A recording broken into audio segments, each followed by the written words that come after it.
Great, so I've shown you where things are located throughout the main room of the Prather Lab, and we just finished with the bay that's furthest to the right from the hallway.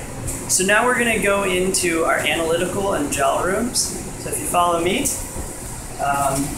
through this doorway, we have the gel room on your left. Our gel room is also where we store dry chemicals. So if you're looking for any chemical, especially a sodium anything, we'll have it here.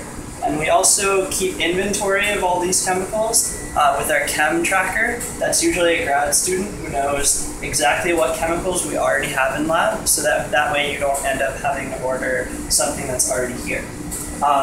We have our weighing machines, as well as weigh boats to use with the dry chemicals. And a lot of equipment for gel electrophoresis, which is used to separate DNA, and there'll be a separate video about how to do that. So now, if we come back out into our main analytical room, you'll see a lot of different pieces of equipment. So I'll just take you through this step by step. Most of the equipment in this room is either used for growing things at larger scale than flasks, or for monitoring and analyzing data. So we'll start with this biolector machine, which is here kind of as a trial for a year or so. This is just a good machine for running a culture in a microenvironment where you can have something anaerobic because it's purged with nitrogen, or at least you have that option. You can also get online real-time measurement of your OD and of fluorescence and luminescence. So in that sense, it's a lot like a plate reader. We have here, further on your right, we have our liquid chromatography and mass spec device. So this instrument, liquid chromatography in general, we have two machines for that. And that's a technique we use really often. And that's where you'll take a sample from your culture.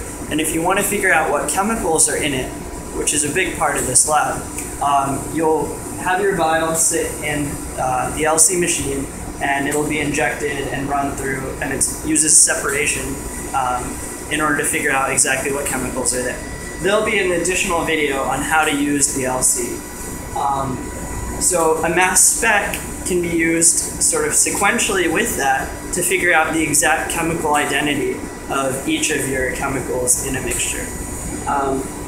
Now on this side, we have one of our protein gel stations. So if you want to run protein gel electrophoresis, you can use one of these bigger chambers and find all the necessary equipment in this area, including different buffers that have SDS, which help unfold your protein, and special stains that help stain protein rather than DNA.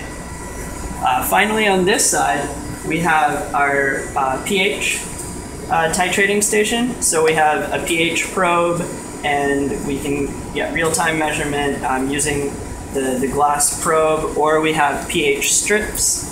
And so with these pH strips, you can just dip it, especially if your volume is too small for that big probe to fit into, then you can use this.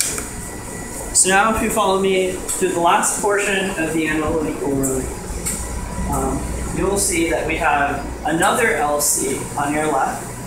This one doesn't have a mass spec, and it's technically shared with the Stephanopoulos lab at MIT. You'll also see that we have a setup for our largest current setup for bioreactor fermentations. The total volume that it can handle is about 3.5 liters. And this is also really good for taking a strain that's been engineered to produce something and growing it at a much larger scale and under very controlled conditions. So there's a bunch of different ports here, which will probably be the content of another video, but you can control the air, dissolved oxygen, and you can also control the pH and several other things. Going forward here, the last instrument that I'll mention, although there's a few others here, is our plate reader.